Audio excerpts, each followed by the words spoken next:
Let's continue with the sixth chapter from your political science book of grade 11, and the name of the chapter is Law. And today we are going to start from sources of law. So, from here we will come to know about the different sources of law and different kinds of law. Customs and usage.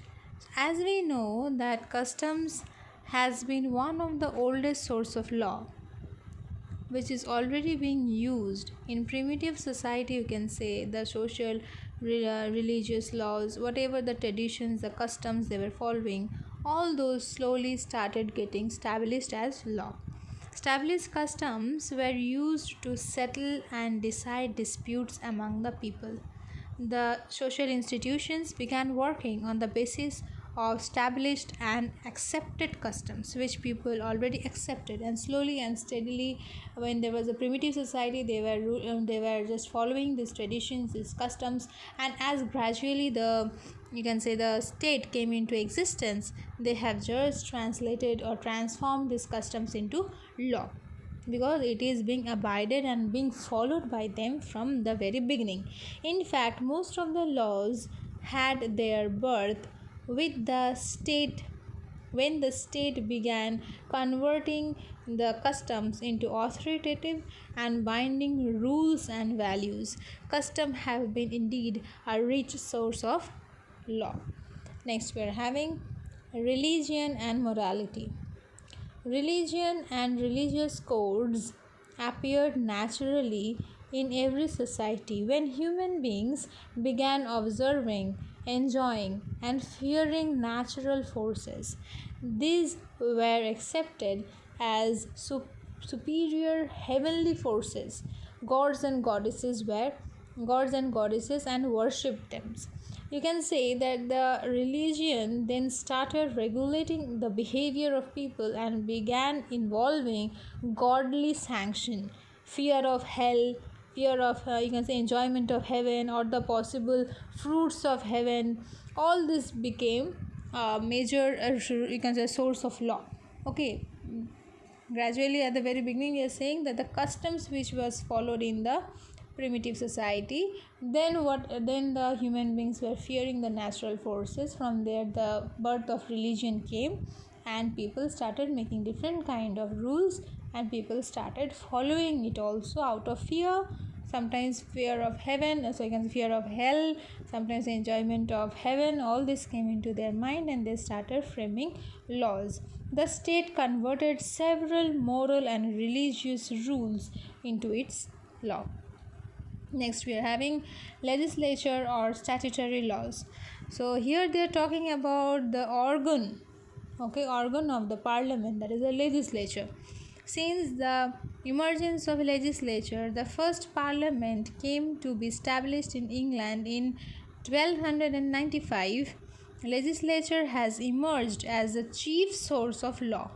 The state depended upon the customs and decisions of the king for the regulating the behavior of people. Gradually, legislature became the chief source of lawmaking, and later on the legislature got recognition as the legal sovereign, you can say, body.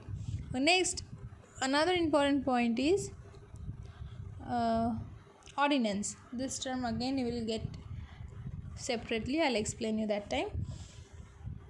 Next, they are saying delegated legislature. You must remember this term. Delegate means to give away. Okay, here we are going to remember this or memorize this in this way. Delegate means give away. So the legislature is giving away some of its power to the executive. So what is the power of the legislature? The legislature's power is to make the laws. So it is just giving away. The legislature is just giving away some of its lawmaking power to the executive. This is the delegated legislature. Next, we are having judicial decisions. Judicial decisions means whenever the judges, or you can say the courts, are interpreting and applying the laws, that time they are giving their verdicts in different kind of cases. These are getting recorded in Indian matter also. These are getting recorded, and then this is being said as the judicial decisions. Next we are having equity. Equity means fair and sense of justice, fairness and sense of justice. So here they are trying to say us that whenever the judges are interpreting and applying the laws, they are applying the sense of equity. There are few cases where the you can say our constitution remains quiet in few matter. All the laws doesn't fit all the cases which arises every day. That time the judges act with their sense of equity. They give the decision which is, you can say, best form, or you can say fair play of justice at that moment. So those are also, you can say, becoming the source of law. Next is the scientific commentaries. You can say that the works of the judges include scientific commentaries. That means whatever laws is made by the constitution, whatever is written there, what is the weakness, what is the fault there, what are the changes, what are the few further changes can be made, this kind of advisements are done by the judges. These are called the scientific commentaries. Next we are having kinds of law. We are having different kinds of law. We are having national law, we are having international law. You can see the diagram given here. First of all, national law and international law. You can understand from the name, national law is within the boundary, within the territory of a country, the law which is formed by the state and is applied within that state. We are calling it a national law. International law means where all the sovereign bodies, maybe all or few or maybe 7 or 8 few sovereign bodies or few sovereign countries are coming together and forming a treaty, forming a law, and they are trying to abide by it. Like for example, we have UNO. That is also, you can say, a projection of our international law. And we have International Court of Justice also. There they have made the laws, and if any country is not following it, then according to the International Court of Justice, they are getting punished. So here you can see we are having national law, and under national law we are having municipal law, and then we are having constitutional law. Let us come one by one here.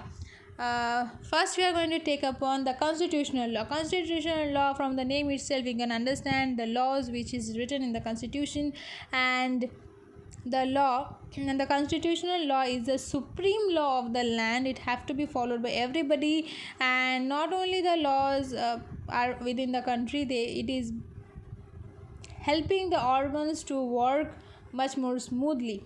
Okay, the organs, the powers, the functions, the interrelations between the three organs, the legislature, the executive and the judiciary, is also determined by this constitutional law. Next we are saying about the municipal law. Municipal law means the body of domestic or internal law of a sovereign state.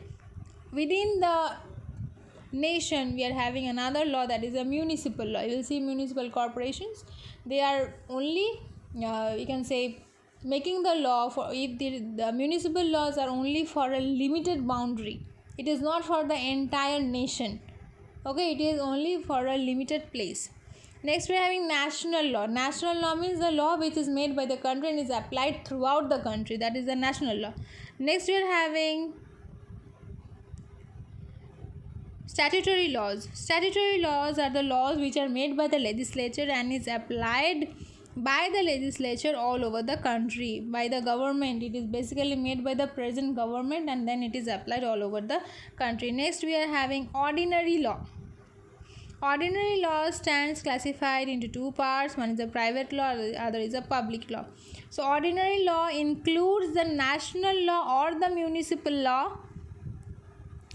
It is made by the government and it determines the regulations and conduct and behavior of the people within that state. These are the ordinary laws which is made by the government and is applied all over the country. This is the ordinary law. And ordinary law is divided into two categories: private law and public law.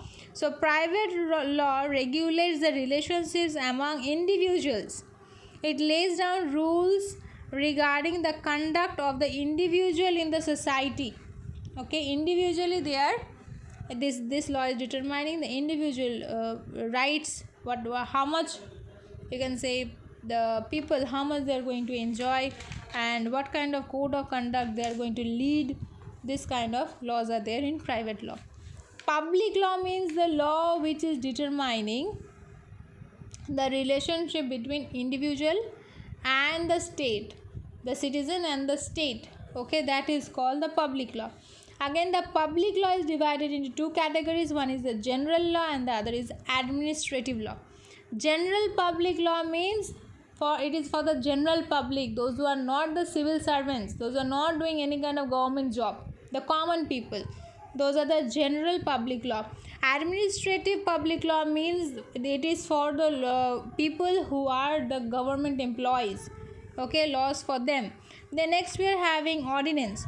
Ordinance means it is a temporary law which is made by the parliament to meet some emergency. For some emergency, this law is made on the temporary basis. Okay, it is not a permanent one. When the parliament is not in a session, not in a meeting, that time they are making this law and it is being applied to meet the emergency. And as soon as the parliament comes for a session, and then they converts this temporary, you can say, ordinance into bill. From bill it becomes act with the signature of the president. Next we are having international law. I told you international law means it is a treaty, you can say, or it is a decision, or you can say some kind of diplomacy, or some kind of customs which is made by maybe two sovereign countries or maybe more than that, and they are forming a body and trying to abide by it to maintain international peace and harmony. This is the main reason for developing international law. Next we are having common law.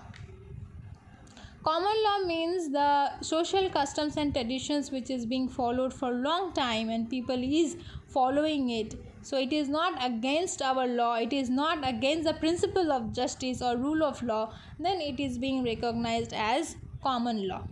Hopefully you understood the chapter. Thank you.